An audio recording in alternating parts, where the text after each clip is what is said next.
আসসালামু আলাইকুম ওয়া রাহমাতুল্লাহি ওয়া বারাকাতুহু। তো আবারও আমরা চলে এসেছি বিয়ে বাড়ির ব্লগ নিয়ে। তো বিয়ে বাড়ির ব্লগটা সবাই শেষ পর্যন্ত দেখতে থাকো, আশা করছি সবার ভালো লাগবে। কিছু কিছু এনজয় মোমেন্ট আমাদের এই ভিডিওর মধ্যে আমরা তুলে ধরেছি, তো ভিডিওটি শেষ পর্যন্ত ওয়াচ করতে থাকো। জায়গাটা হচ্ছে বর এসে যেখানটায় বসবে, আর এই দিকটাতে খাওয়ানোর ব্যবস্থা করা হয়েছে। এটা হচ্ছে একটা ম্যারেজ হল, পাণ্ডু আর আপনজন ম্যারেজ হল এটা। আর বউ এদিকে রেডি হয়ে গেছে। ফাইনালি খাওয়া দাওয়া স্টার্ট হয়ে গেছে, অনেক আত্মীয় স্বজন এসেছে। আর এদিকে ওই যে ওই জায়গাটাতে বর বসে আছে, বড় এসে গেছে।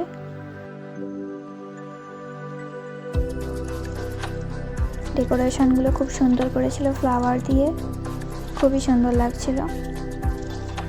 আসলে ব্যাপারটা কি হয়েছে, আমি বেশি ভিডিও ক্লিপ নিতে পারিনি কারণ খুবই ব্যস্ত ছিলাম। তো চলো তোমাদের সাথে মেনু কার্ডটা শেয়ার করি, কী কী রেসিপি ছিল। মেনু কার্ডটা শেয়ার করলাম।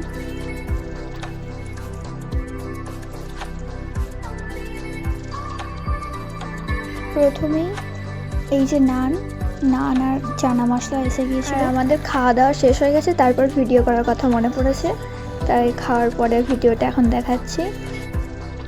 এটা হচ্ছে বর এখন ফটোশ্যুট করছে। তারপরে বউয়ের এন্ট্রি করা হলো। এই যে বউ আর বরকে একসাথে বসে ফটোশ্যুট করছে। আর এটা হচ্ছে আমার মামা শ্বশুর মামি শাশুড়ি, এনার মেয়েরই বিয়ে হচ্ছে। আর এখানে আমরা খাচ্ছিলাম চিকেন পকোড়া। স্টলে চিকেন পকোড়া, ফুচকা, কফি এসব ছিল। আমার হাজব্যান্ড চিকেন পকোড়া নিয়ে এসেছে এবং টেস্ট করছিল সবাই যে কেমন লাগে। তারপর আমি আমার হাজব্যান্ডকে রিভিউ দিতে বলি যে চিকেন পকোড়াটা কেমন হয়েছে। ও আমাকে খেয়ে জানালো যে খুবই সুন্দর, গুড। জাস্ট ওনার রিয়াকশনটা দেখো, সো ফানি।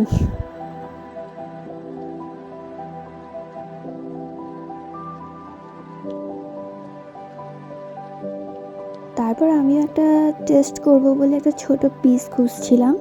ছোট পিস দেখে একটা নেব, চেক করে দেখবো যে কেমন খেতে হয়েছে পকোড়াটা। গরম গরম পকোড়া তো সবারই খেতে ভালো লাগে, তাই না বন্ধুরা? এই যে ফাইনালি অনেক খোঁজাখুঁজি পর একটা ছোট পিস পেয়েছি। খাওয়া দাওয়া করে অনেক এনজয় করে আমরা বাড়ি ফেরার পথে। তো তোমরা ভিডিওটা কেমন লাগলো কমেন্ট করে জানিও। পাশে থেকে এভাবেই সবাই চ্যানেলটিকে সাবস্ক্রাইব করে লাইক কমেন্টে ভরিয়ে দিও। নেক্সট দেখা হচ্ছে রিসেপশন ব্লগে। ব্লগটি খুব তাড়াতাড়ি আপলোড করব।